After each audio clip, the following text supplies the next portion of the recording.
Season 5. Wow. Who would have thunk? Who would have thunk? All right, let's get into it. You know the vibes. Shady gang, shady gang, shady gang.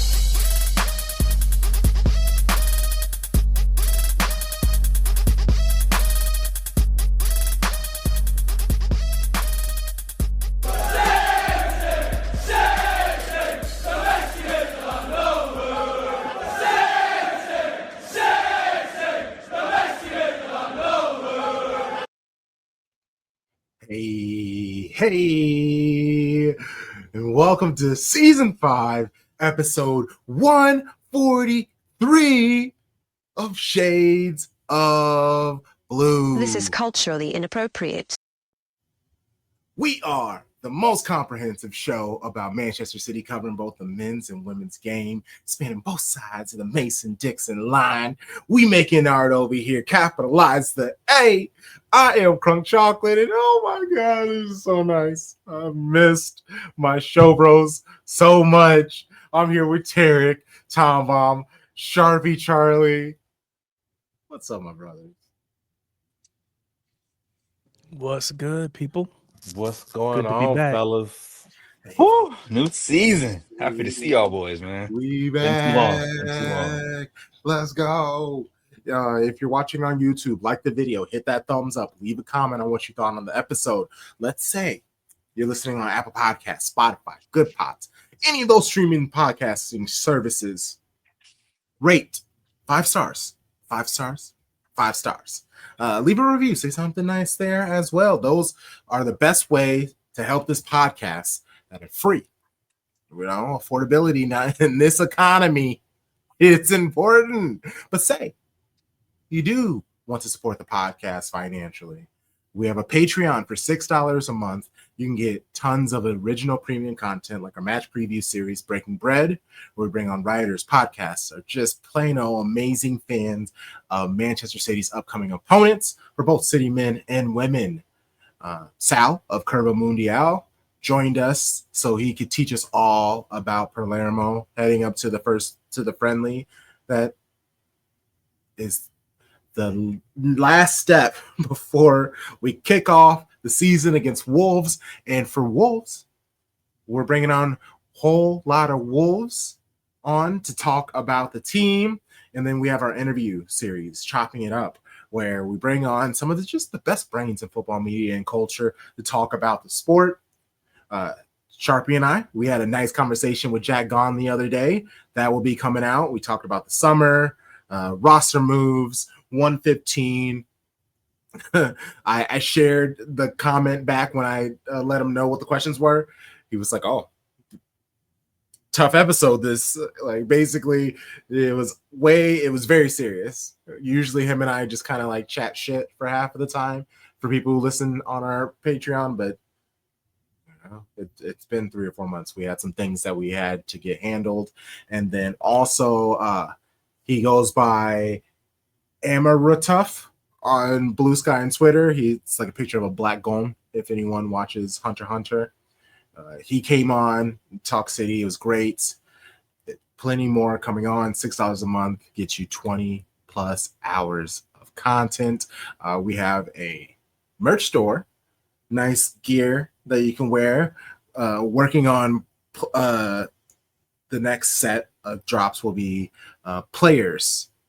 So look forward to that. All of the links to everything are in our show notes. And do you want to start writing about football, about Man City? Send us our email and some of your work to @Shades of Blue Podcast Um, Shades of Blue Podcast at gmail.com or at Shades of Blue NW. Shady Gang Tribune is coming out soon. That also will be posted about very soon. Okay, let's see how this works. In today's episode, we start by checking in with our show bros. What have they been up to the last couple of months? Afterwards, we will look at the big moves made in the Premier League before looking inward at Manchester City men's and women's transfer window. We'll follow that up with our predictions to end the episode. Our standout players for 25-26, who could struggle, and we give our top 7 predictions. Let's get it. Okay, summer. It's been a couple weeks off. I've seen Tom Bomb a couple times. I've seen Sharpie a couple times. Tarek, we know Tarek. You know Tarek has been in the cut. But- I now. Hey, he's still doing it. Every now and then I'll check on LB and I'll see a stream, and then I'm like, oh, there's Tarek. Yeah, I'm on there. So he's if when it comes to, I guess, talking football, he's probably the one who's like the most in shape. Like, he came to the first practice of the season and he's not as gassed as we probably will be. I show up to the season out of shape every year, and I have to work my way into shape as the season goes on. So it's like, it's like the NFL. The first couple games, I'm still working my way into shape. So, hopefully by the time we get to here, I'm all right. Get to tonight, hopefully I'm good, because I've been practicing a little bit, but we'll see. Blame LB and his crew. No, never. But I will say, before we were recording, your thoughts, you had a couple takes. I was like, oh no, this bro he's ready to go. Let's go. And if you sign up for the Patreon, I will go put a video out there just if you want to know, but you got to sign up first though. You got to sign up first. And also, we have a Discord. That's called marketing. I try. Our secret Discord. It's been set up. I finally attached it to the Patreon. Let's start some rowdiness in there. I'm here for it. Yeah, Tarek, let's go back to you. How's your summer been? What you been up to? Man, just being dad, really. In the pre-recording, before you hit the record button, I was talking about availability. And if you've been a listener for a little bit, my kid plays basketball. And she's been hurt. I called her the John Stones of her team because she just couldn't stay healthy. Every year she would, she'd come in, just couldn't get healthy. She'd do rehab, go out to, physical therapy, get it right, then come right back. And then, boom, she's hurt again. She's out. And so it's kind of like, it's kind of like John Stones. So we were able, thankfully, over the summer, towards the end of the school year last year, but really over the summer, we were able to get a hold of a doctor that gave us a lot of guidance, ran the necessary tests. So she had surgery. She's recovering from that. So we will see how that goes. But yeah, summer's just been a lot of that. Just like I said, just being dad, handling those kinds of responsibilities. Little bit of golf here and there. But as you said, I've been on with LB on YouTube a little bit. So still out here talking city, man. Still out here talking city. Sharpie? Oh man. Well, yeah, went on summer break right around Juneteenth. That was the kickoff the summer officially. Started it with an incredible trip to Atlanta for the Club World Cup. Shouts to Kate and Amy for dragging me along, as they had a +1 each. So me and Billy went, and it was a great 2 days in Atlanta. Saw so many goals in person. It was just wild. Some cool people there. That was an amazing experience. So it's like been nice to see City in like a true friendly at UNC. Now like in an actual competition. So now I'm like getting that appetite, ready to go across the water, across the pond soon. So I'm ready for that. And then went out west for a week. I spent some time in LA, Pasadena, Long Beach, and then went to Vegas for NBA Summer League. Saw so much basketball. Like, that was incredible. That's dope. Yeah, so I saw like Cooper Flag and Bronny's first game. Saw a couple other players, some young talent that's like, okay, these guys are coming. and sat and watched just for hours. And like my last day, I had like a red eye flight, so I stayed in there all day Sunday till like 9 o'clock, so like 4 or 5 games. You really there with like some real hoop ahead, so that was cool. And then yeah, just been trying to run outside a little bit, get back out there these early morning runs because it's so humid. Um, and we had a heat wave in July that was crazy. So luckily now it's a little better. But yeah, man. And of course, if you follow me on Instagram or Blue Sky or Twitter, I just posted my back to school wish list. Going into year 14 in the classroom, year 3 in DC. So just trying to make sure all the girls and boys got what they need to do some learning this year, teaching them action civics, and couldn't do it at a better time of where this country is. So really excited about that. Tom Bomb, what about you?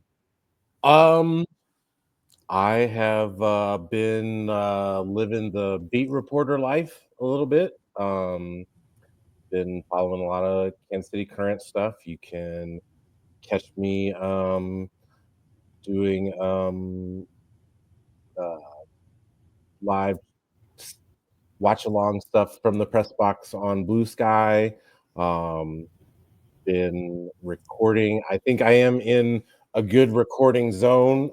I have recently, I think within a week, I recorded 4 different 2-hour podcasts. So I feel like that was my good little 2 a day for the season. So I think Got your stamina right.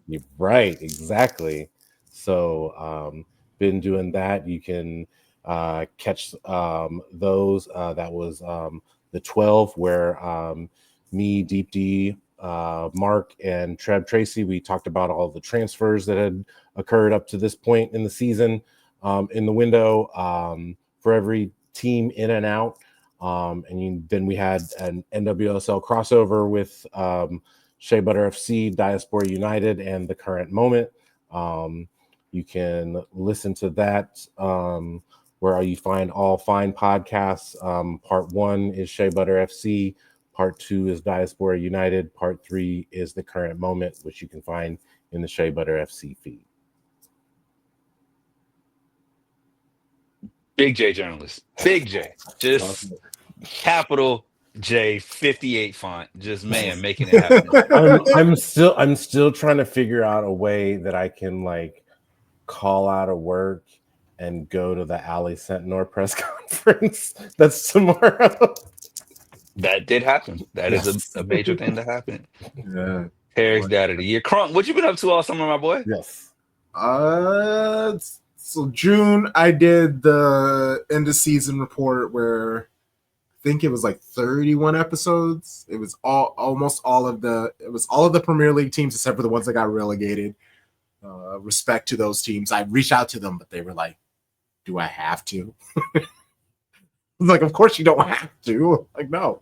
And then I believe I was able to get all of the teams in the WSL, so that was nice. Yeah, and then after that, I took like a nice break, still doing your favorite wrestling podcast, but that's just talking wrestling once a week, and that's been nice. Yeah, just relaxing, traveling, turning, like not touching or going on social media, but not necessarily like reaching out or messaging people back forever, not sending emails. It's been really nice not recording and editing things. I'm ready to go. I'm really excited about this season, and I feel refreshed. Yeah, that's been really nice. Is being able to get these like nice little practices in. I'm thinking about my first practices that I was doing out there, and compared to now, I'm so much better. Like my touch is pretty decent. I can score some like long distance bangers. I'm figuring out some things. I'm ready to fuck up a real relaxed, but recly. Like still relaxed, but I'm expecting to do some damage. So yeah, it's been nice. It's been nice. Oh man, yeah, I missed you guys. This is gonna be nice. Oh, with the show bros. Okay, let's talk moves made in the Premier League. I guess I'm not gonna go through, I guess, just the major ones that made sense to me. And obviously, if there's somewhere else that y'all want to go or talk about, we can. Wanted to start first with, I thought was the biggest thing was Thomas Frank leaving Brentford for Tottenham. Big Ange getting them a trophy and still getting the axe. Shout out to Thomas Frank. He's an amazing manager who gets the most out of players. I do worry that it's still Tottenham, and they got Mohamed Kudus. That's a cool move that they were able to do. That kind of shocked me. They confirmed the Matthias Tell and went from a loan to a signer, and then they got Danzo, who's a really good midfielder. We were just talking about the recording. Madison went down, so they're gonna have to try to figure something else with that. Son just left. Come get Jack. Please. Oh my gosh, that'd be great. Yeah, and you can afford it. You can afford his money. So there we go. Why would you wish that upon Jack Grealish? But I mean, I get it, but damn, that's rough. Thomas Frank is there. They're fixed. Let me tell you why. Because the man has only 40 goal contributions in 157 matches. Time to go. Let the dough hit you with a good little special. What was 40 goal contributions in 157 matches played in Manchester City. That is not ideal. That's almost 1 in 4. That's not good because I always see things from players that are way younger and way more talented. Oh my God, end product. Oh my God. Oh my God. Stop talking about the treble season. Get off it. You know, that was cute back then at 23. We in 25. Time to go. Goodbye. Sorry. Got the Spurs. Yeah, so that's Tottenham.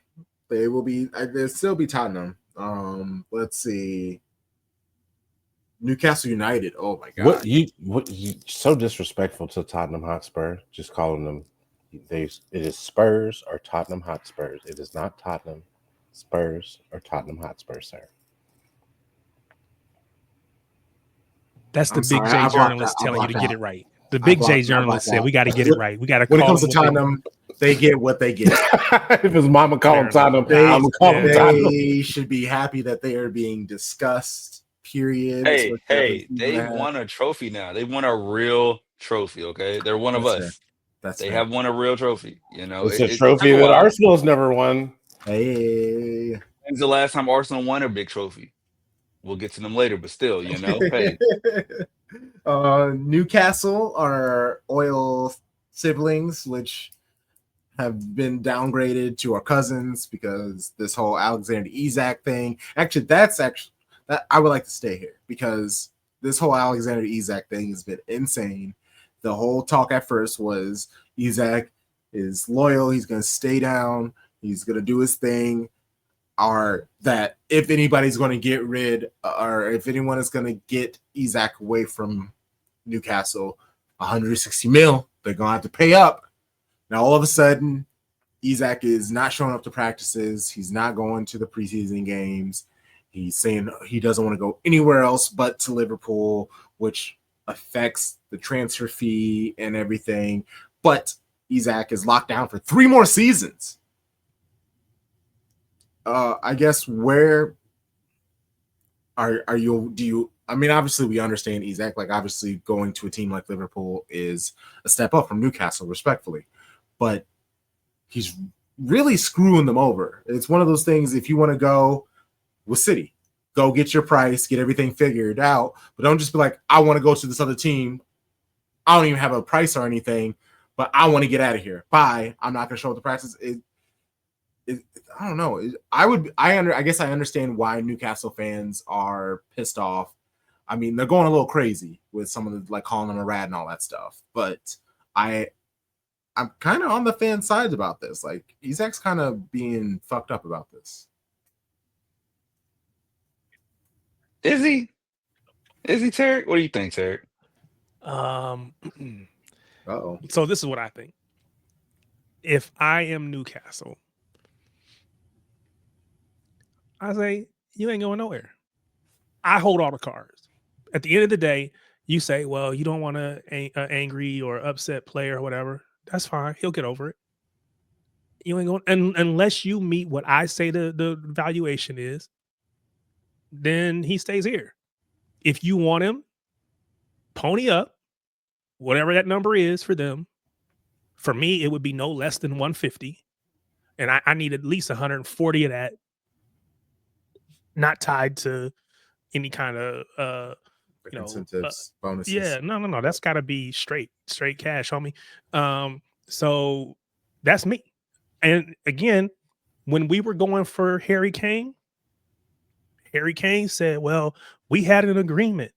I want to go to City. And Daniel Levy said, you ain't going nowhere. And he didn't. It worked out well for us. We ended up with Holland later. So I ain't complaining. But there is precedent to say, get over it. And we got you locked down for 3 years. And at the end of the day, if you still want him next year, you come back and pay the price next year. If it's just Liverpool, then you got to hope they come back for you next year. But you're not going. I would not let you just dictate how this is going to go down. There's too much player power. But that's me. What you think, Sharpie? Because you was going to go on the opposite. Of course. That man's making 120,000 a week. He's about to get paid, bro. Like, he's outplayed his contract so much. Yes. And if they were we smart, can have that. Yeah, sorry, go ahead.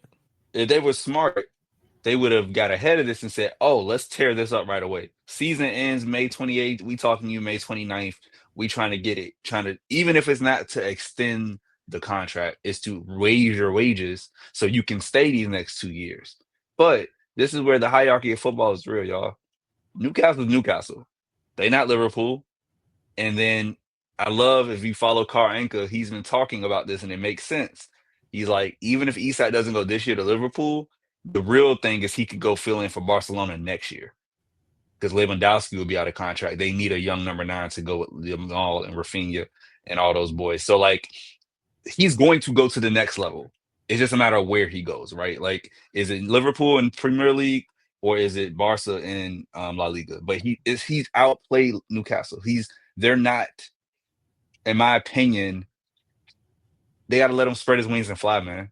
And the link now with Sesko is like they're going to beat United finally. They lost on every player they went after this summer, except for now. That's a crazy losing streak, bro. Like, so bad with Champions League football. You can't, and you lose out to United twice. So I'm glad they finally got one.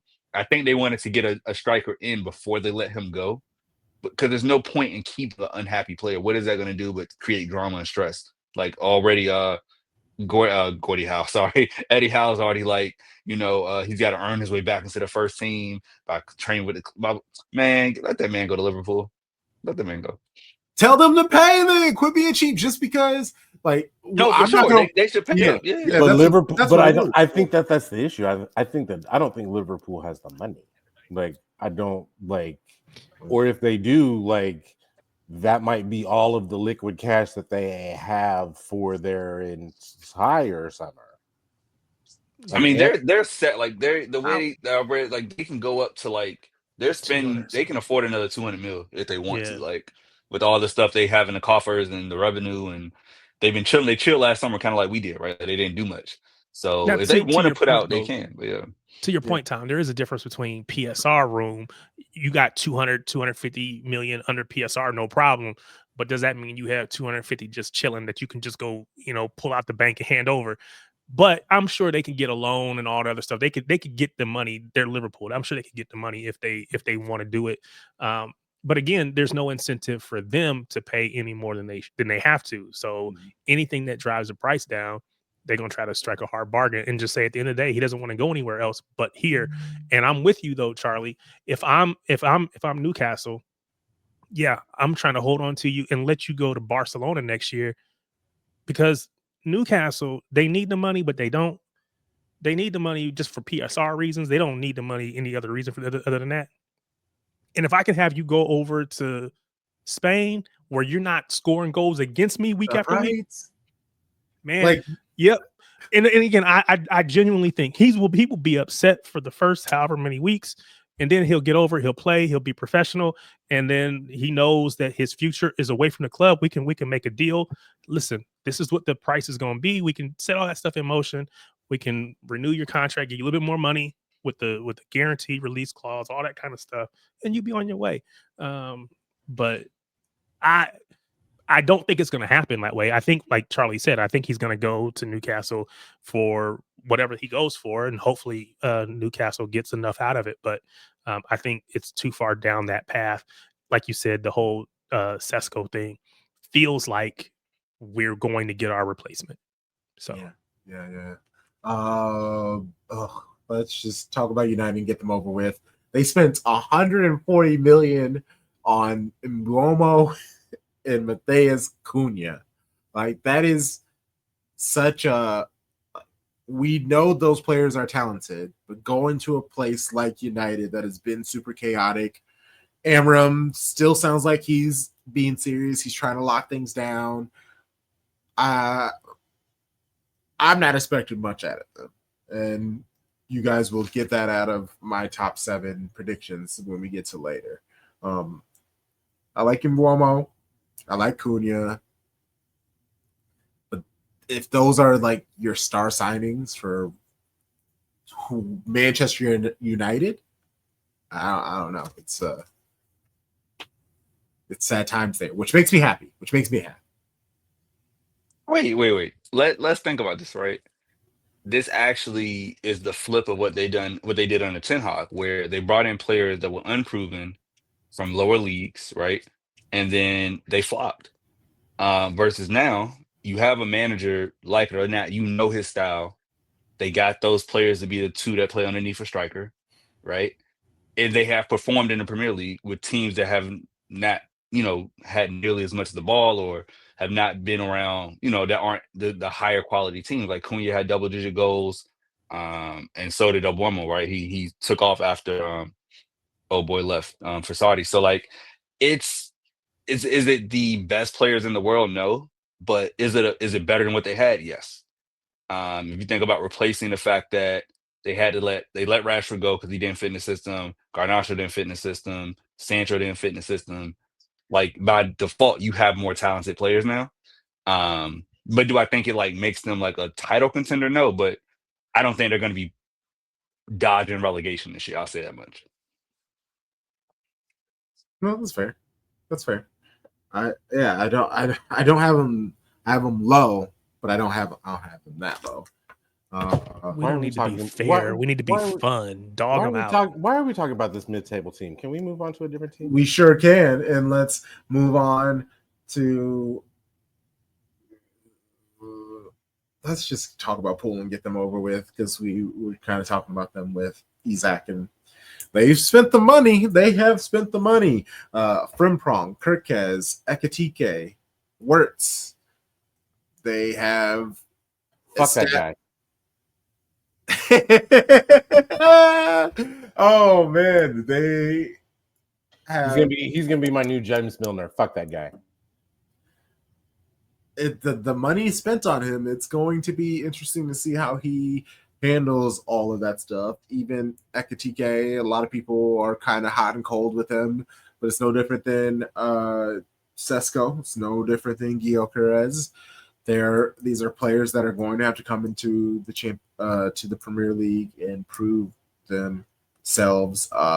Even Pool getting 70 million from Bayern for Luis Diaz, like, that's insane.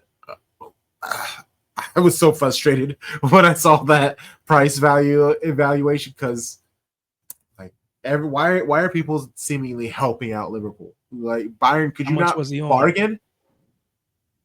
How much money was he on? Oh, like a weekly wage? I'm not sure. It was like 120. I think he went up to like 300. So that's what I'm saying. And we were talking about this before we got on.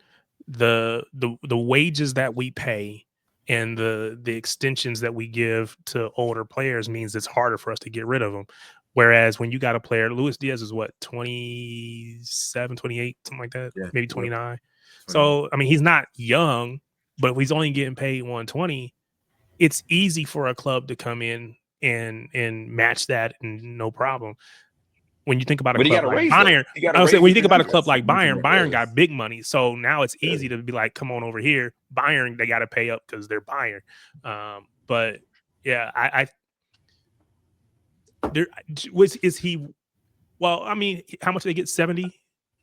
70, That's yeah. about what they 70. paid for. That's about what they paid for Cunha and Buemo, right? So, is he And on around that the level? same age Yeah. profile. Are, Yeah. are they about the same? I So would say so. Within that's Bomo. probably Yep. yeah, it's Yeah. probably about what they're going The for. market. Yeah. And it's smart. Liverpool, all those signers you mentioned, all those guys are 25 and under. Mhm. And Loki, I think 23 and under. Something like that. Like they're definitely 25 and under, right? So like they've revamped their squad. Like Andy Robinson, Trent gone. You knew that Luis Diaz is gone. Okay, bring Ekatike in. They're gonna get rid of Darwin Nunez. He's probably going to Saudi. And then of course in the midfield, they just added Verts because they still have McAllister and Gravenbach, right? And Sloboslai. So they've loaded up. Like Arne Slot, he did a title in year one when he didn't even have like the most talented team. Like this team is way more talented than last year. Like those fullbacks are flying. I watched both of those matches today. Like, yeah, Frimpong and Kirkes can go. Like seeing a real overlap for Mo Salah is scary as fuck. Because Trent doesn't overlap for real. He never had to, right? He just kind of played him in. He would at times, but he doesn't have the rapid pace that Frimpong does. And Andy Robertson ain't ran fast since 2021. So like it's just where Kirkes can do what he did for Bournemouth, take that to Liverpool, man. They did good business. It's a good window. It's a really They good window. did good On business. paper, it looks amazing, but you have to go and put it together, and you never For know sure. what's going to happen. I don't have any reason to think it won't work because again, they're all really super talented players, but they got to go out there and prove it. And when you take a team that won the title last year and then you add what you added to it again this year, you have to go win the league. I mean, the idea Oh, of that's the standard, yeah, for sure. yeah, you got to go win the league. So there's a little bit of pressure on them. Last year was a free hit. It was first year for the manager, Ernie Slide first year. So you get a free hit. This year ain't gonna be none of that. You got to go And- win it, and you're the hopefully, hunted. at yeah, that that's what I'm point. saying. And hopefully we won't be as bad as we were last year. We won't go 1 out of 14. We won't. So it's going to be a little bit closer. At least it should be. I hope it is a little bit closer fight. And so we'll see what they do. But yeah, I mean, on paper, they should be title favorites. I will say, like, if they get Isak though, it's up there with the best transfer windows in history. Oh, 1,000%. Like, If they get if they Isak, get, because I saw it get compared to the one where Real Madrid brought in like Bill, Ronaldo, like even they had that crazy. No, it was Ronaldo, Kaká, and Benzema. Like that's a crazy window, right? Like if you get Isak on top of those four, and the keeper they brought in, I can't say his name, starts with an M. They finally, because they had an agreement that like he would play out his last year in Spain and come over, the Georgian. So like they have like set up themselves, like it's now going to be an arms race with City and Liverpool again.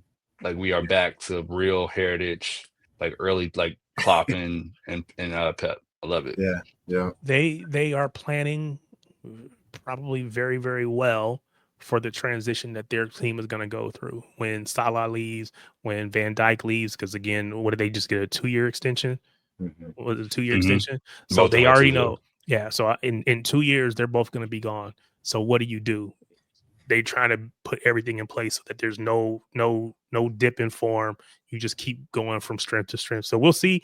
Again, I hope that they don't because that benefits us. But on paper, it looks like they did really good. Yeah.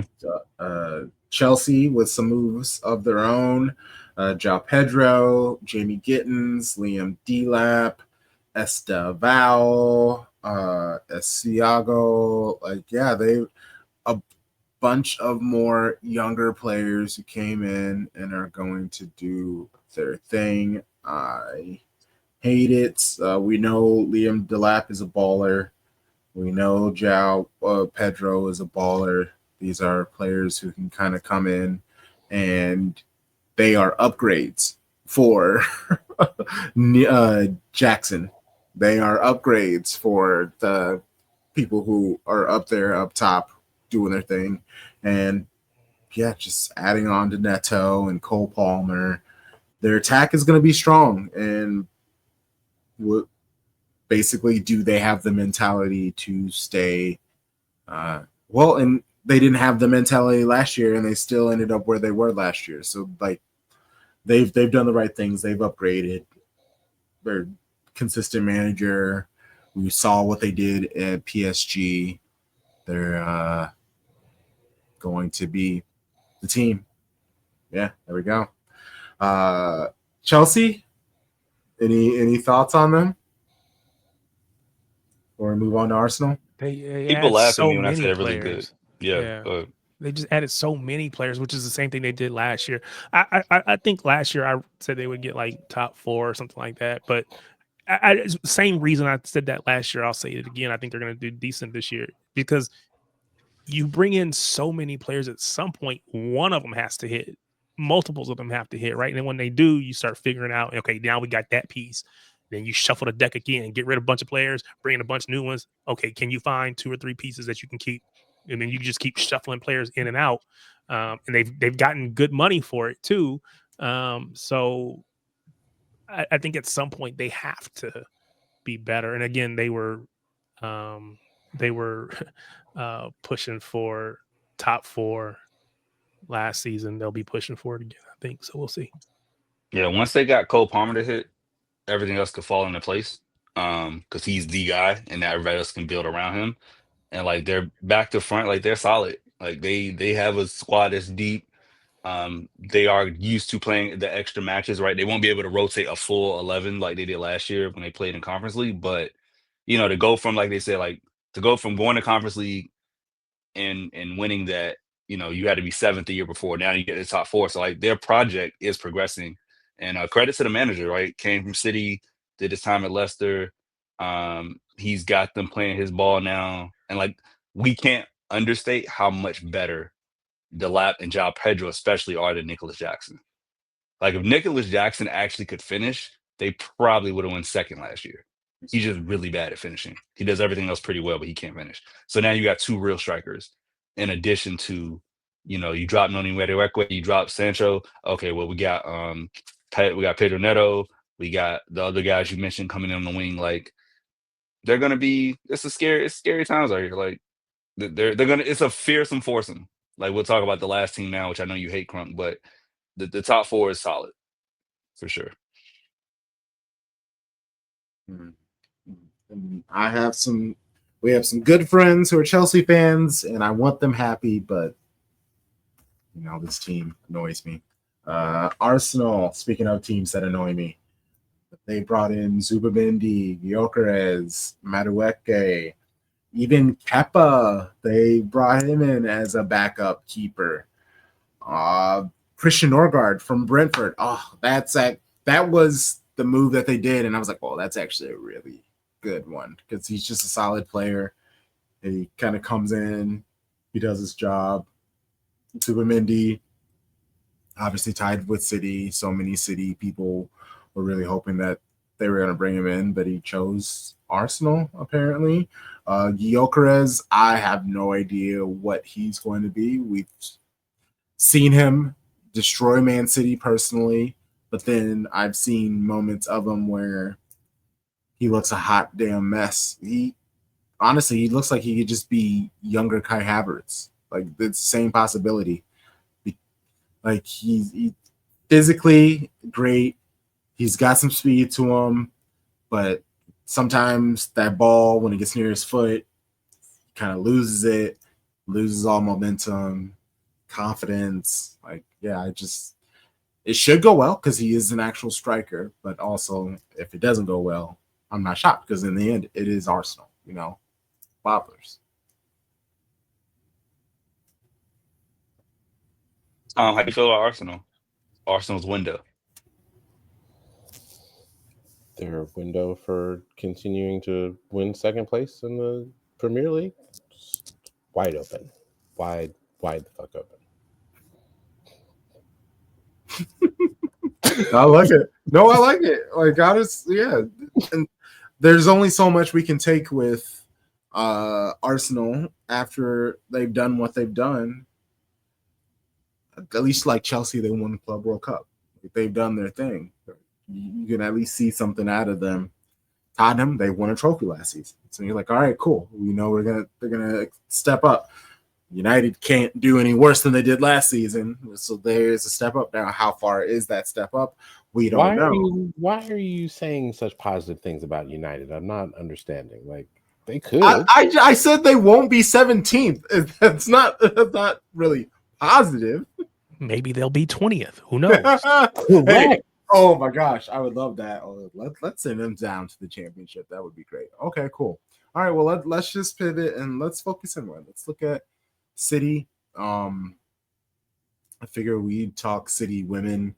Quick little change up. What I would like to do is have you guys all rate, or if you want to, rate it, the transfer window scale from 1 to 10, 1 being terrible, 10 being great. I'll just give a quick little run through everything. Once I get to the players that were brought in, Tom Bomb, I have like a quick little yada yada about them, but I would love to hear your thoughts. Obviously, any show bros, if you want to add it in, also that would be appreciated. Okay, cool. So outs, Chloe Kelly, loan to Arsenal. That became permanent. Laia Alexandri left Barca, left Get the to fuck Barca. Yep. I'm happy you are finding success, but if you could stop bringing City up, that'd be great. Laia Alexandri left Barca on a free transfer. Jill Roord in a somewhat shocking but not transfer to FC Twente, where she will be playing Champions League football. The sporting director is her dad, and Twente is where she started her career at. So, she's going back home. I don't think that there has ever been a circumstance more clear of a player just needs to go home than Jill Roord and her WSL experience with Arsenal, going to Wolfsburg, then coming to City. Like, I think she just needed to be in the Netherlands. You said her dad was the technical director. Like, yeah, she just needs to go home. And I hope that she finds solace at home. Yeah. That's what you said in all her interviews. No, I just wasn't happy. I wasn't falling in love. I wasn't in love with the game like I was, which, I mean, you can kind of tell by watching her play. So yeah, let's hope that she finds her joy again. That's what you want out of anybody. Have their joy in doing the thing that they love. All right, so the incomings. Jade Rose, 22 years old, Canadian international. She has played for the Canadian national team since 2018 when she was on their U15 team. Played college soccer at a college in America. I don't know if you've ever heard of it. Harvard. So she is a brain and an incredible athlete, defender, tough-nosed, very athletic. She's put some very good players in her pocket in national competitions. I'm very excited about her. She's played some like minor league Canadian clubs before she went to Harvard, but Man City is her first like club. This is a chance for her to kind of establish herself as one of the world's possible best. I know you said she's a defender. Which position on that back line? She can play them all. Okay. Yeah, okay. But mostly center back, but she is Okay. very, very mobile. So like if we see her at right back, it wouldn't be surprised. So right-footed. Yeah. Yes. Okay. Aman Beni, 19 years old, Switzerland international. She scored 17 goals in 40 games at BSC Young Boys last year on their women's side. A fucking dog. Yeah, I'm so excited about her.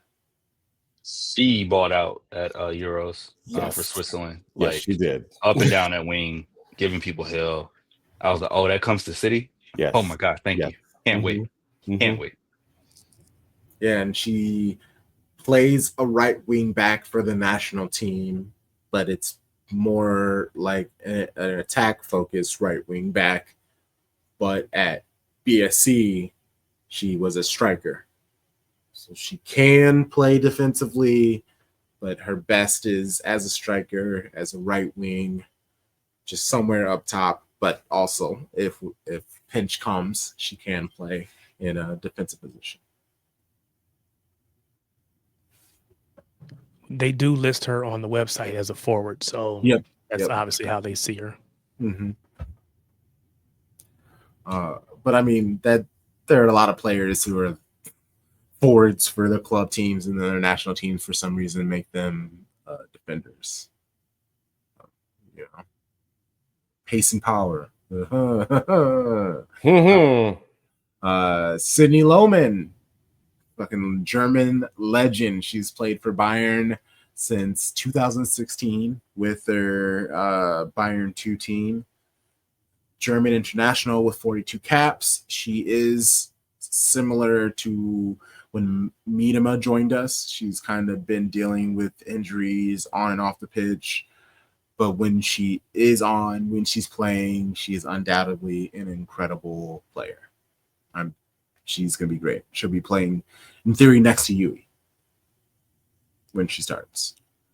I'm so excited because I think that this means that Yui's going to move higher up the pitch. See, and I'm worried about that. I've been talking. No. I see it for Japan, and she does it for Japan, and yes, and I know that when she was at West Ham, like it wasn't necessarily what they wanted. I think that was a situation thing. I like it. I would love to see her moving further up like that.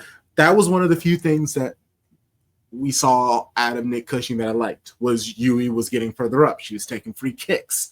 She was more a part of the attack. And when she is a part of our attack, we can truly see her flex how talented she is. I think Lohman means that Yui doesn't have to always be back defensively, but I still think she's going to be our 6 and Lohman's going to be 8.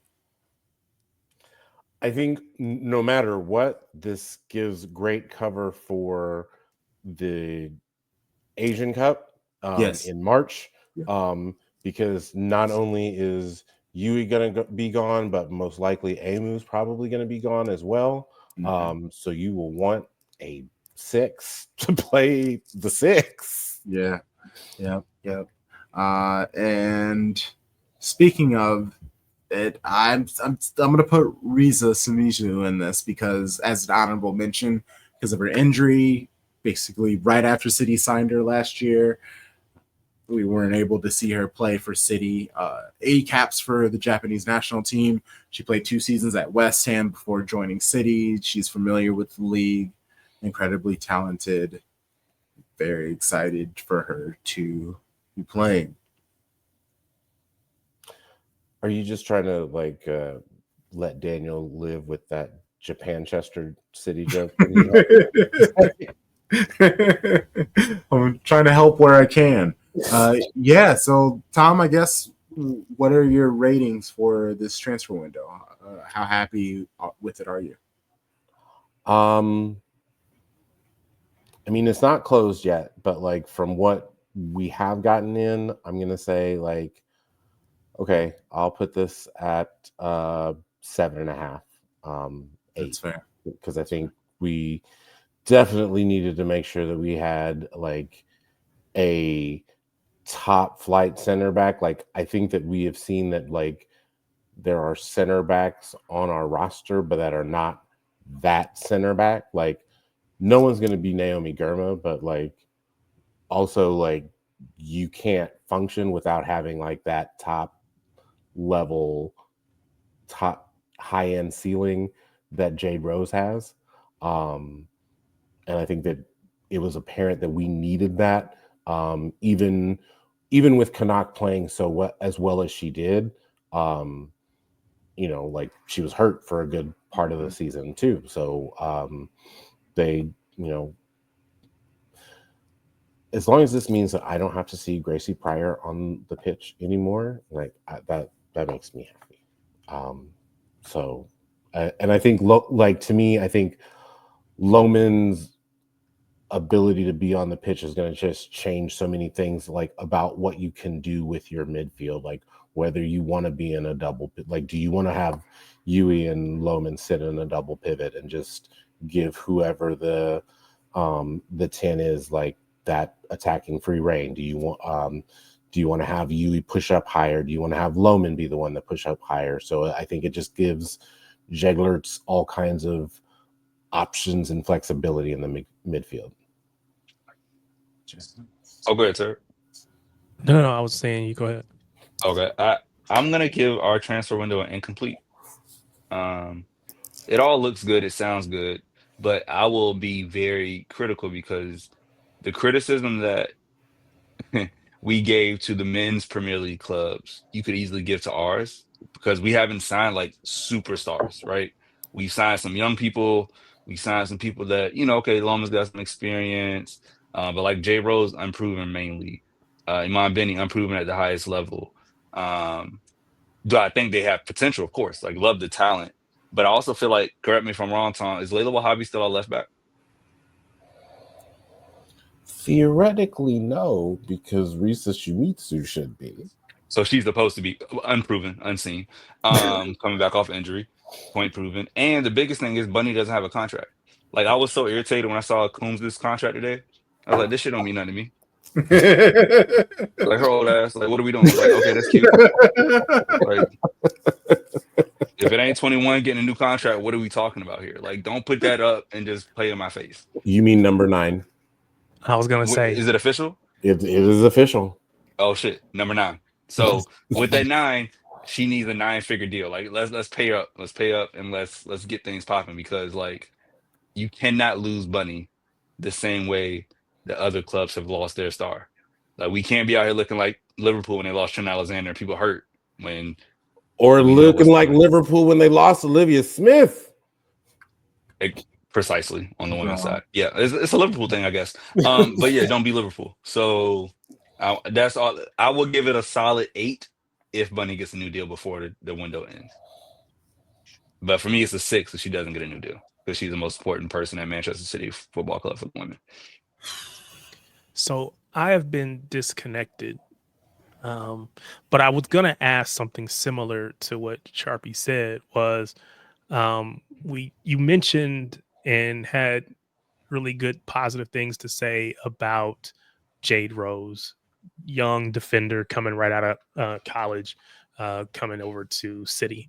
But then I heard you say you don't want to see Gracie Pryor back there. Tell me what the difference is. What should I, as someone who's not been paying attention over the last year, what should I see as the biggest difference there? Confidence. I mean, 1. 2, I think like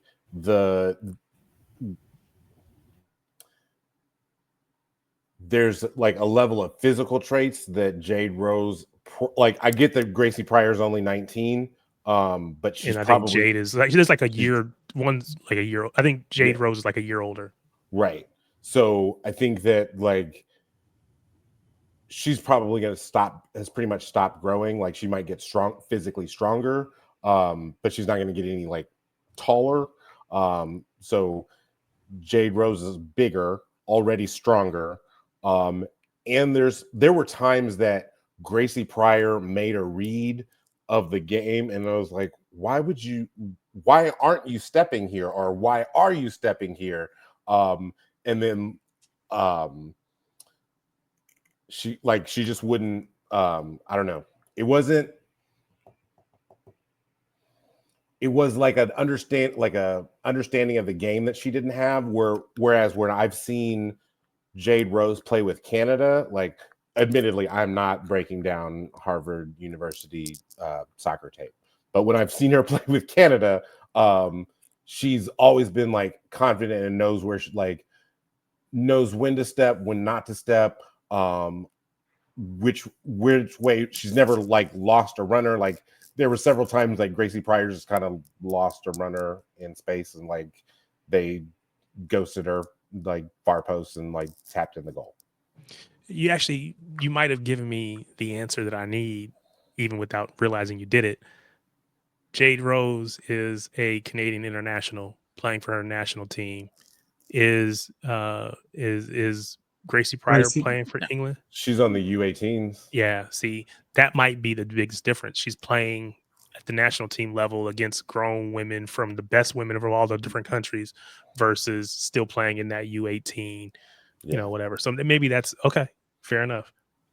Grace Brown's slow, man. Why are we beating around the bush? She is so slow. I don't know. That's what I'm saying. I don't know saying that. like Tom. I don't know that. I'm listening. I'm waiting like Tom. Just say it. She's slow. She's very flat-footed, very cement brick boots. Like it's not fun to watch her try to recover anything. She's so we can't play a high line. So then that's a coaching thing. We can't play a high line if we're gonna play her. With her, like that fool, that ball man did it. That ball man kept playing her over the girl who played against Barcelona. So I just don't understand. Like scored against Barcelona, and her decision making is slow, and she lacks speed and agility. She's made for a back three, bro. Yeah, it just led to a lot of very stressful situations, and having like her and Alexandri on the same defensive line just led to a lot of stress. Brighter days ahead. Okay, City men. Tijani Reinders from AC Milan, 55 million euros. Ryan Nori from Wolves for 37 million euros. Shirky from Lyon for 37 million euros. James Trafford from Burnley for 31 million euros. He's 22 years old. He's 6'6". He's basically Donnarumma who can distribute the ball. Like I'm super huge upside with him. Is it okay? Hold on. Hold on. You can't say that man is Donnarumma. I mean, that's like. I mean, he might be one day. He might be one day. Yes, upside. Okay. Upside. Yeah. My bad. That's a big stretch. I didn't say what he is now. Sorry. Okay. Right. I'm with you. Is his signing just like a ploy to make sure that we have enough English players on the team? No, he's legit. No, he's legit. He's gonna be England's number one in like both and 2030 World Cup. Yeah, I think it's both and. I think he's gonna be England's number one. I think he is English. He's come through the City Academy. So all of those things play in his favor. And we're going to be losing Ederson, not this year, but next. He's going to go. Ortega's probably going to go this year. So we need a number one. This is an opportunity to get that player in, bet him in, get him that transition before he has to be the number one. Now, maybe he becomes the number one over the course of the season. I don't know. But I think it would be foolish to say that him being English didn't play some part in it. That's fair, right? And shout out to, I think just want to say we had Jack Gahn on and we asked him specifically about James Trafford. So there's a real nice conversation about James Trafford. Yeah. So I mean, I do think it helps. It helped him. But again, having been there, played through the academy, knows the City way, all of those things, I think that would have been just as powerful. So yeah. And the money was great value because it was a buyback and basically like what you sold him for, what you got him to cost like 13 mil, I think overall. Like, yeah. And it's basically what Liverpool has. They you have your number 2 ready for when the Brazilian leaves. The Brazilian keeper leaves, your person's right there, like not having to go out and search the market and overpay. It's like, nope, he's already there and established. And like, yeah, I like seeing the keeper with the number 1 shirt. It looks good. It looks good on him. Mm-hmm. It's a good look. I look at it as we basically paid 13 million for him to be on loan for 2 years to get experience. That's how I look at it. That's a great way of thinking. Yeah. And then Severe Naipan. Pause there for a second. Go for it. So we know he's coming in. What are you all's thoughts for the keeper position when we start the season? Is anybody saying throw him in as the number 1 right from the rip? Is anybody saying start Ederson and have a planned transition, or is it what are your thoughts on what that keeper position should look like? Yeah, start Ederson and just slowly treat Trafford like we did Ortega. Give him the Carabao. Give him these other matches where he can get himself comfortable. We can see what he's doing. But yeah, Ederson has one season left. Like, let's just give him the chance to be the man, get his 1 year out. We can say our goodbyes. We love you. We appreciate everything you've done for the club, and move on to hopefully a 23-year-old world beater by next season. Here. He's our cup keeper, as he should be. All right. I didn't know if anybody was going to be like, if he's going to be the future, go ahead and throw him in there and let him sink or swim. I'm always leery of starting keepers that are like under 25. Like, I think that's one of the, like, on the women's side, I think that's one of the reasons why I was so encouraged about Yamishita getting signed. Like, so we didn't have to start Keating. Like, I just, something about having a keeper that's like that is 25 and up, like, is kind of like, okay, you kind of, you've seen most of it, so you know what's about to happen, and you're not about to make some foolish mistake. In most instances. Yeah. I know, you talked about being on with LB and others. Yeah, I've heard the conversation, and there are some that have said, oh, let's just throw him in right from the beginning. We think he's good enough, put him right in there. And I was very much, of the opinion that we should let him transition slowly into that role. I am concerned if we throw him in, because all keepers are going to make mistakes, right? All players make mistakes, but keepers' mistakes seem to be magnified.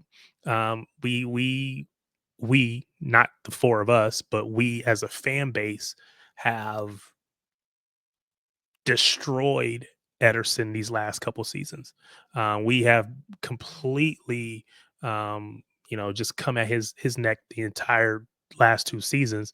And when, not if, but when Trafford makes similar mistakes, what are we going to do? Are we going to jump down that man's throat as well? Yeah. Being, to Tom's point, a young 22-year-old keeper who is still got to get his bearing at City. And the pressure at City is going to be a lot different than the pressure at Burnley. So I think if you throw him in too soon, if and when he makes mistakes, if we don't respond well as a fan base, and I've not seen anything to think that we would respond well, I think we would just lose our minds. And so I think that you kill that kid before he even gets a chance to get started. I think you got to, give him moments, give him time, but don't throw him in as the undisputed number one, because you're just putting a target on that man's back, and I don't think it'll go well for him. Derek, did you just say that a fan base, a supporter group should be rational? Our fan base has been trash. They have been our fan base has been trash. Entitled group of supporters I've ever seen, and like everything that happened when I first started being a City supporter has gone away on the large end. But like, you understood under Pep, it takes time to grow. That was like the thing where Riyad Mahrez came in from Leicester, lighting it up.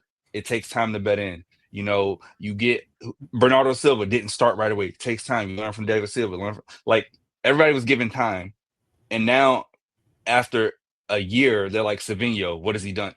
It's been a year. He's 20. Get rid of Nico Gonzalez. He's been here for 5 months. 6 months. Like, what are we doing, bro? Yeah, and let me clarify. When I say our fan base has been trash, I should really say it this way.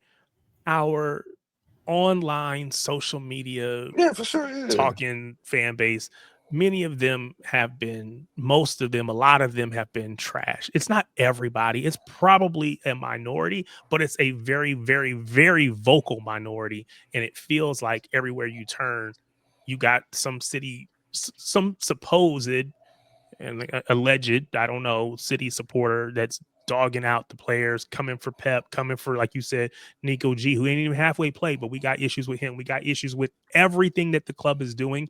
People have an issue. I genuinely think that it is just, just social media, people trying to, whether it's just engagement farming or whatever, I don't know, but it has become frustrating. Like, real talk, I got off of X originally because of everything but football, right? It was everything. Well, let's say everything but sports on X was like, I gotta get off of this. That stuff hasn't gotten any better. But now the sports side, the footy side is almost just as toxic. So it's like I might have to jump back off of this thing because it's just it frustrates me every time I get on, and it's like this is ridiculous. It's supposed to be fun. It's supposed to be a way to get away from whatever. Nah, man, this drives me batty. With you. I hate them, but I keep up with it. But I'm in the corner of the room meme where it's just like they don't know I'm on X, but I'm on X. Yeah. That's about it. It's kind of crazy because I don't ever like to tell people how to be a fan because I feel like that's what we get as Americans, is whatever. It's like I'm not going to tell you how to be a fan, but come on, man, what are we doing? Do you like this club or not? Do you you know what I'm saying? It's like, man, being bitter, so angry and frustrated. I'm with you. Our last in, even though he's going to be going out on loan, Severe Naipan, the football manager Thunder kid. Everybody's super excited about his promise. We have tons of players like that with the promise. All the players who went out, though, KDB joins Napoli on a free transfer. Jan Kodo joins Dortmund for 20 million euros, which is amazing for a player who really never played for City. Maximo Perrone, he joins Como for 13 million euros. He was brought in from Villa Sarsfield for 8.5 million euros. Not a bad flip for a couple of years. Kyle Walker joins Burnley on a permanent transfer for an undisclosed amount. I don't really understand how Burnley are affording his weekly wages, but I'm not here to ask you questions. Appreciate it. Juma Ba. JJ White is paying that man personally out of his personal bank account. Facts. Juma Ba, he's off to Nice in League One for season-long loan. He's 19 years old, so he just kind of needs a playing time, similar to Jemai Simpson-Pusey, who is at Celtic for a season-long loan. They are in Champions League. They are kind of struggling at the center back position. He should get a lot of playing time. We got Naipan, Echeverry, Wilson Esperan, Hayes. They are all players like Jemai Simpson-Pusey who need to get first team minutes. Then we got James McAtee with his situation. It's very weird, but he needs to go on a permanent transfer probably for the right price. Ortega's rumored to leave. Calvin Phillips, he's coming back from an injury, but has not covered himself in glory on his loans that he's done last season. Jack Grealish, he needs to leave, but he's being paid way too much to be on a permanent leave. That supposed alleged chat that Grealish and Pep had, and now Grealish doesn't know if he should stay or leave because Pep Guardiola was nice to him at a fucking concert. I hate that is the gossip that goes around in social media that pisses me the fuck off. That's some page 6 shit. That is some and everyone's just sharing it and talking about it. They had a talk at Heaton Park, and it was a great conversation in VIP. And because of that, Jack Grealish doesn't know whether he should stay or leave. Why does it upset you so much? Why? Because it's nothing. You saw somebody at a concert in VIP. Yeah, of course you're gonna have a fun conversation. You want him to have the real conversation while Jack. Did you see the clip of Jack talking to the fans? Bro was fucked up. What do you think Pep Guardiola? He just said, yeah, man, looking forward to the season. Goodbye. He said whatever he needed to say to get Jack's drunk ass away from him. I'm here with my family. I'm here with my kids. I'm trying to have some fun. And you are scaring the hoes, my boy. Who put this out here? What journalist reported this? And that's the thing. I don't even know. It was just, I'm with Sharpie. Why are we upset? Because I don't even think there's any I'm not legitimacy upset. to I'm this. saying it's no, you are stupid. upset, Crunk. You spent 3 minutes talking about this. I think this is just You literally asked me why am I upset, so I'm telling you. No, even when you brought it up, you were upset. That's only why are you upset by it? You were on 100. You were on 100. We are officially back. We are officially back for It's season 5 stupid. because Crunk just went to 100, and both Tarek and Charlie said, "Hey, why are you at 100?" Like, I just don't believe it. I don't believe it. no, it happened. Like, it was a real journalist that reported No, it. no, no. I'm saying I believe that there was a conversation, but does it matter what Jack thought? Because at the end of the day, he might think, oh, you know what? I might want to stay. They're not trying to keep you. They're not trying to keep you. Leave us alone. Leave us alone. Taking a position and money away from people. No, most importantly, he's just taking up a number. He's wasting a number. Taking up Like, the bro. number. He's wasting up my 10. That's Give that 10 to Turkey Turkey's and let's number. cook. Yeah, That's gotta Turkey's give number right there. Turkey 10. Let's That's go, why, man. Come on, what you doing? They don't have to officially register numbers yet. I'm almost certain they're going to give him a 10 at the moment. But it's a loan, so you can't, like, Kyle Walker. Nobody could get 2 until Kyle Walker officially left. Like, Says who? This season's Turkey is going to be the last time he ever had to wear 29. There's no rule that says they couldn't take that number off of Jack and give it away. The Jew class. Now we wouldn't do it because we're nice. But again, that's just one more way of saying, Jack, you got to go. Just like we didn't bring him to Club World Cup. Just like hey, we're gonna take nice that 10 up off Heaton Park. They're not going to take away his number. Talking about that. We're going to take that 10 up off you, and you can wear. You know what was Turkey wearing 29? You can wear 29. Guy. Yeah, little swap. Yeah. But I hope Jack. I wish him well. He knows it's time. Wish him health. Hopefully, like we talked with Jack about like loan structures and like because of the wages, like you're gonna have to pay some of it city. Like they know that. It's just a matter of like finding a club that works that can take some of it ideally. But and again, city ain't pinching pennies. Like we don't need the help. Like we could pay it, but you don't want to if you don't have to. But if he had to go to Napoli, join KDB over there on loan, that'd be great. You go to Italy, That's what I was ball thinking out. was gonna happen. Yeah, it's we forget the window doesn't close till September.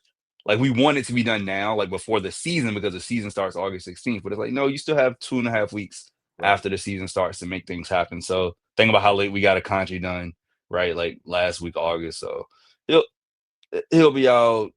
What's his name? The keeper be out. Like everything's gonna settle. Like these people know what they're doing. I think sometimes we have conversations, we as supporters, and it's like, do we really think Hugo is just sitting there like, oh my God, I don't know what to do. How am I gonna do this? Like things are in motion. They just gotta take time to get done. Like, And Jack, if you bump in to Pep, he's just saying whatever he needs to get you to leave his ass alone. Leave him alone. Like who sees your boss in public and you go, I should go talk to him? Who does that? But y'all, Crunk wasn't mad. He wasn't upset. Just for the record, he was not. He was not upset at all. I just made that up. That is the way that you know that we are all the way back because he told you that he wasn't mad. I'm not mad. And they brought confused. I'm confused. Confused anger. We got confused frustration. Yes, and when you're confused, you get a little frustrated. You know, that's real. That's what happens. That is exactly what happens, Crunk. We do not. Well, we don't need to. I had Club World Cup, but we're gonna push through because we have a few other topics, and I would like to move on to us picking an attacker, a midfielder, and a defender on City this year that'll have a good season. And why do you believe that? We'll start with attack. Leah, let's start with attack. Yeah. Oh, sorry. I'm sitting here scrolling, and I seen Tottenham have submitted an immediate inquiry for Jack Grealish, but this was 10 hours ago. I just realized it was 10 hours ago, so you guys probably already seen that. But I didn't, but it makes sense. I haven't. Lord, please let it happen. Please. Yeah. We'll get some news in the morning. I love waking up to City news. It's the best. If you ever answer my prayer, let it be this one. No, I'm just kidding. It ain't that deep. It ain't that white devil away from me.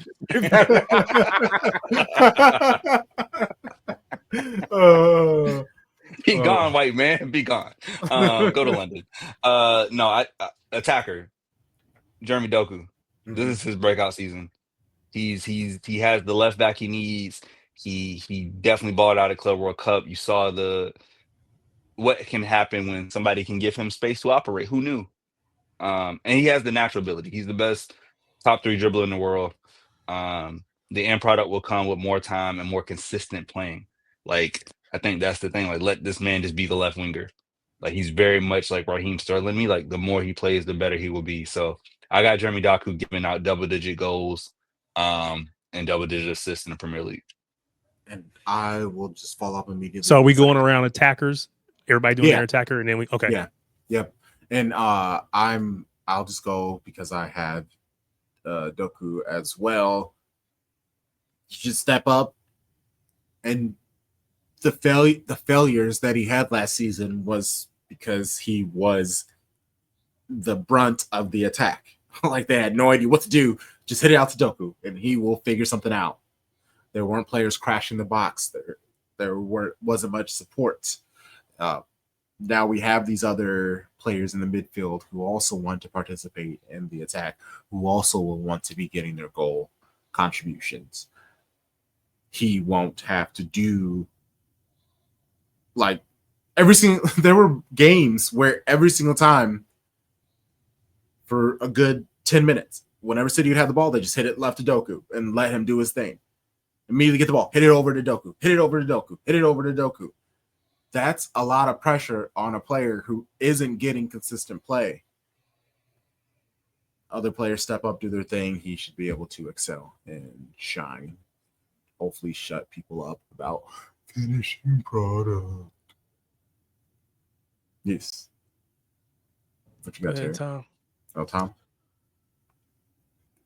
Caroline Nicoli is my attacker. I just have a feeling that she could get to 20 goal contributions this season. I think watching her be able to work with Bunny, and I really hope that Jegler's kind of like lets her play in the 10 a little bit. Just because like I love to see her do it for Brazil, and she's so good at it. She's already been like MVP of the NWSL before coming to City. I just think that like she's going to be the attacker that we talk about this upcoming season. Love it. That's cool. For me, I feel like this is the safe kind of chalk answer, but I think it's going to be Holland. And I think the reason for that is he is going to get the service that I feel like he was starved of at times last season. I felt like the player that had the most ability to create for Holland was KDB. And if he wasn't on form or available, then we struggled to create. I think Turkey is super creative from everything that I can see. I think Holland's going to thrive on those balls, but it's not just Turkey. It's also having Reinders in midfield, I think, who plays more advanced balls. I also think having Ait Nori as that left back, again, will give as much or more creativity than we saw from Gavardio, who while did really well, is not a left back. While Nico O'Reilly did really well, is not a left back. So now we have a classically trained left back, to use a phrase, that I think will be able to put balls in. So I think Holland will get back to his best. Oh, please. Oh, Jesus. Midfield. I got Bernardo Silva. And the reason why I have Bernardo Silva, because he's going to play every game. Exactly. I'm just kidding, no man. facts though. Because we have Sharky, because we have Riders, Bernardo won't have to. There's not the huge expectation for him. So when he comes on, he can just kind of do what we know he's good for. He won't have to play as many minutes. So maybe his league slowest run can maybe be like the 10th, 15th league slowest run, like rest those old legs, Mo, man. Like I appreciate everything that he's able to do, but when he's not at the point where he can be the third, fourth best player on the pitch at the moment. He needs to be lower in there where he can almost step up. He can elevate the club. And I'm just super excited about him because he got a lot of flack last season. And all the good that he's done for the club, I just don't want to see it this year. I'm going Phil Foden. I think it's bounce back season. Got a new hairdo out here. It looks good. The curls curling. Looks really nice. But no, I think like he just had a down year last year. I think he struggled. It's crazy, like the Rodri trickle down. We know it affected the defense, but it really affected the offense because Rodri could play those lines, break those lines with his passes, that would fill in those pockets. When we saw him dominate in 23, 24. So I think now like having Rodri back consistently or just having Reinders there to help, having Nico G for a whole year, I think Phil goes to get 15 plus goals. That's my target for him. In Premier League goals, and overall, I would say like 25 plus in all comps. I like that, Tom. The answer is Rodri. Because I think we saw it in his like play in the Club World Cup. He's ready. Like he got his body right. He's ready to contribute. He knows that he's the first name that Pep is going to put on the team sheet, and he's going to play like it. And like we're going to understand like why he will. Like I think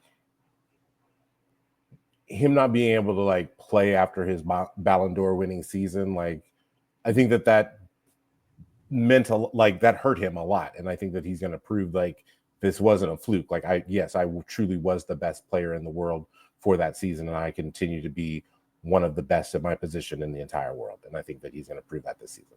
I like it. I love it. I want it. I picked Reinders.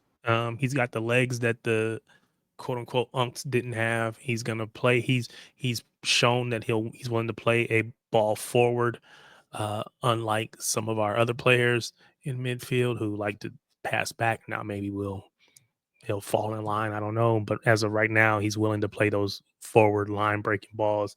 So I'm going with Reinders. I love it. Yeah, he's gonna be very key.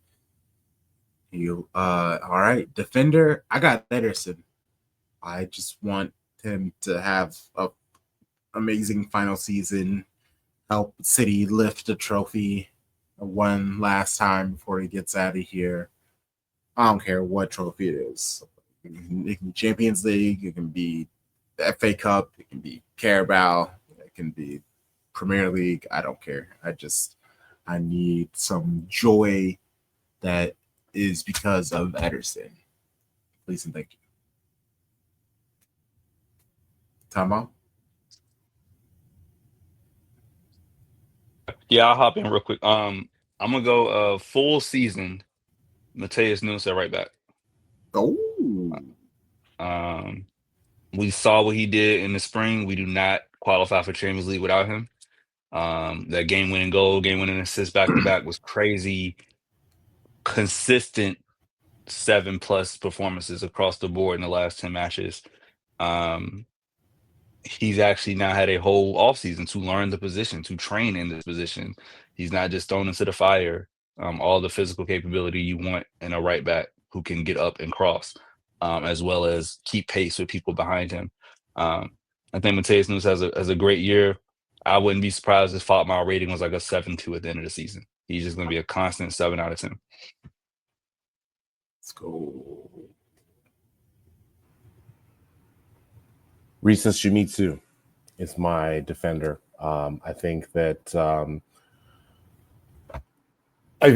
we're going to see City use Layla Wahhabi not dissimilar to the way that Spain used Layla Wahhabi this summer in the Euros. Is like, you are not going to open the game, but you can close it out for us. And I think that is for where Layla Wahhabi is in her career. I think that's probably an appropriate way to use Layla Wahhabi and get the best out of her. And I think that is something that we will probably see with City. I think that Shimizu is that first 60 minutes of the Olympics of Japan playing Spain in the group stages, like she had Mariana Caldente in her pocket, like, and Caldente could do nothing. And I think that was important. And I think that she can return to that form. And it's not like she wasn't already balling at West Ham. So I think that she's going to be the defender that we're all talking about at the end of the season. Once again, I went safe here. I do like Sharpie. I do like your pick of Nunes, but I went with Gavardiol. Again, just being able to play a full season in his preferred position at that left center back position. I think he is going to become, if he's not already, the that defender that you write first name on the team sheet, kind of like when you think about the Salibas or the Van Dykes of the world. Different style of play, all that good stuff. Fine, that's whatever. But I think he's going to be that level of player, and I think this is the year that he steps into that for us. Love that. Great show. I want to give Jess Park a quick shout too, because she wasn't really seeing much for the Lionesses in the Euros. She definitely got kind of lost in the shuffle last year with Miedema and Roard. She has a really big chance to establish herself this year, and either we're going to know she is spark that we thought she was, or if she's just going to be that player who's going to just fill in and do a decent job for the Lionesses for the rest of her career. But this is, make or break. I'm really hopeful for her. I really wish that Man City women had a preseason or something. Maybe they are having a preseason and maybe they're playing like local clubs in the UK and just like not broadcasting the matches. But like, I'm so fascinated with how Jeglerts is going to use all of the pieces on the team. Like, because it's not like there isn't like the team is bereft of talent. Like, There's a friendly coming up. Oh, there is. They play United on the 9th. Ooh. I'm sure it's behind closed doors. They're always behind closed doors. I hate it so much. All right, let's pick one player that we are worried about that could possibly have a down season and why. I have two, but they're for very similar reasons. It's Rico Lewis and Nathan Ake. Both players will need to prove to Pep that their skills need to be utilized. Ake, his best ability is availability. Well, his worst ability is availability. Nuri, Nico O'Reilly kind of have left back locked down. Vardiol is starting left center back. Stones, Akanji, and even Vitor Hayes, if he stays, could play in his spots. Rico Lewis battling Nunes and Akanji for the right back position. Kovacic and Gundo didn't leave. McAtee and Grealish are still there. Binders and Shirky have arrived. It's just like, where do they fit in? And that is necessarily so they could have a down season, not because of themselves and what they do, but it's just who's around them now. It's a hard question, trying to predict the negative, but it's real. I'm glad you gave us this exercise. I'm gonna go up top, and I'm gonna say it's Marmouche that I'm worried about, and I don't even know like he's gonna have a bad season. It's just like he's in that same mode of like Julian Alvarez, where you are clearly behind Holland, but you also are really good, so you need to be on the pitch. But I think he's a more natural like second striker, so that will help him. But like, I don't think his output is going to be what it was in Bundesliga with a whole season, right? Like, it's just, he's going to have a numbers drop off, but could still be really impactful. So I'll say him, but it's even still like, I think he's a good player. I don't think he's bad or anything. I just think like you won't get 20 and 20, just playing behind Holland. Of course. I believe in slandering players to greatness. So I'm going to say this in the hopes that this player proves me wrong. I'm going to say Lauren Hemp, coming off of an injury, didn't really played for the Lionesses, but didn't really get any goal contributions in the Euros.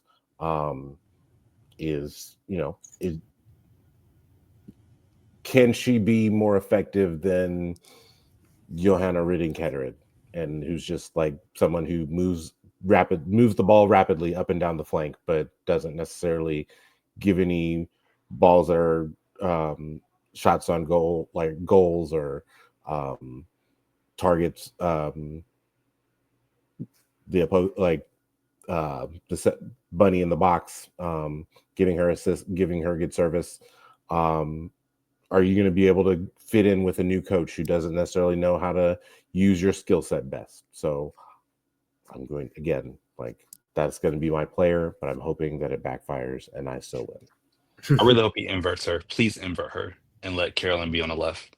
I think it just opens up the pitch so much. I'm so tired of seeing her on the left foot, on the left side, prayerfully.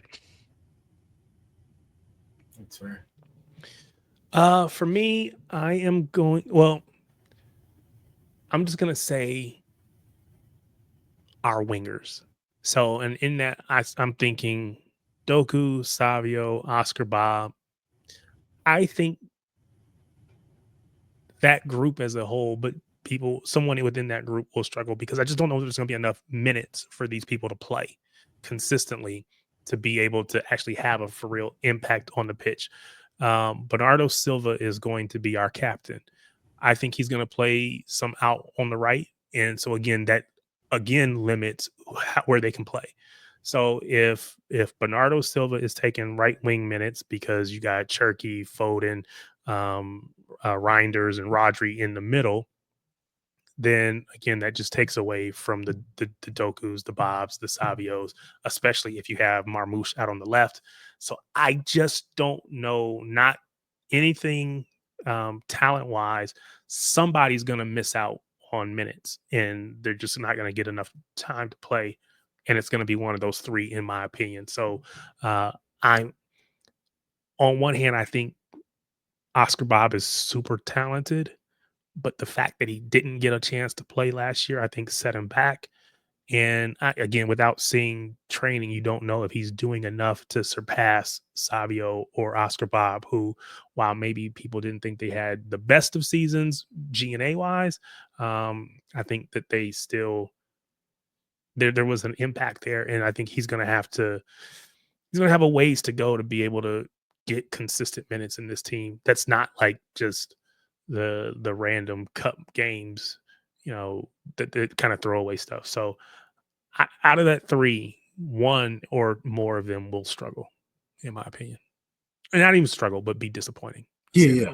That's fair. And yeah, we live in this world where, I'd say struggle, and then it's like, okay, they're gonna have a shit season. No, it just means we were expecting them to hit another cog or two, and maybe they don't. Maybe they just take like half a step up and things like that. And it sucks really bad for Oscar Bob, because you guys know when we saw him how much we highly thought of that dude. Yeah, everybody. And he was positioned to have a really good season, then got injured, and then kept kind of struggling to get back. So I just hope he gets back healthy, and as close to 100% as possible. But then what can he do when he gets on the pitch? So we'll see. Okay. Honestly, since the season doesn't start until 2 weeks from now, I'm just going to push our prediction to next week so we can get out of here with some time to go. We can also talk about Club World Cup next week as well. And maybe we'll get some moves happening. But it's friendly too for Larmo coming up. Yeah, that's going to be really nice. So we can talk about that. But again, Jack gone when we had him on. He basically hinted at when we can expect players to leave. Check out our Patreon. The first 15 minutes will be out for people to listen, watch, and help you obviously make that choice to subscribe to our Patreon to watch the full episode. Or we have like pay-per-view charges. You can just pay $4 and then you can watch the episode. So you can do that also on Patreon. Either works. Well, what a great episode of us back. I could honestly continue to talk about football, but we started an hour later, so it's a little late. I don't want to hold my show bros any longer, and also just gives us more to talk about next week to ponder on. Show bros, please plug yourselves. Let people know where they can find you and the things that you do. And Tom, I'm gonna start with you because you just got done recording, so push your tangs. As I said before, you can catch the current moment on the Shea Butter FC podcast feed. Look for a new episode this week, talking about their match with Racing Louisville, or Racing, Louisville. You can find me on. There's a social media that I use. My handle is TomBomb816. Find me on everything at Sharpie Charlie. If you feel so inclined, please consider donating to my classroom. 11 items left. Would love to, get all help we can for room 205. Making it happen. That's what's up. Is that on Twitter? Yeah, Twitter, X, Threads. I'll put it All right, everywhere. that's what I meant. Everywhere. Yeah, I'm gonna repost that. Appreciate you. Tarek Peterson on Twitter. Tarek Peterson on Blue Sky. Probably that everywhere, I guess. I don't know. And then you can find me on some other stuff doing Talking City, but that's other channels. So for now, just check me out on social media or stick with us here. You'll see me all the time out here. Follow the pod if we are on a site at Shades of Blue NW. Type that in. We should pop right up at Shades of Blue NW. Arsenal 86 pod records next week. Summer break from my redacted podcast, my secret, not so secret podcast that I do with my homie in London. We're recording our first new season 2 on Thursday. Just check our feed. We're sharing it. If we're out and about, we'll be there. See you soon. You know the vibes. Shady gang. Shady gang. Shady gang.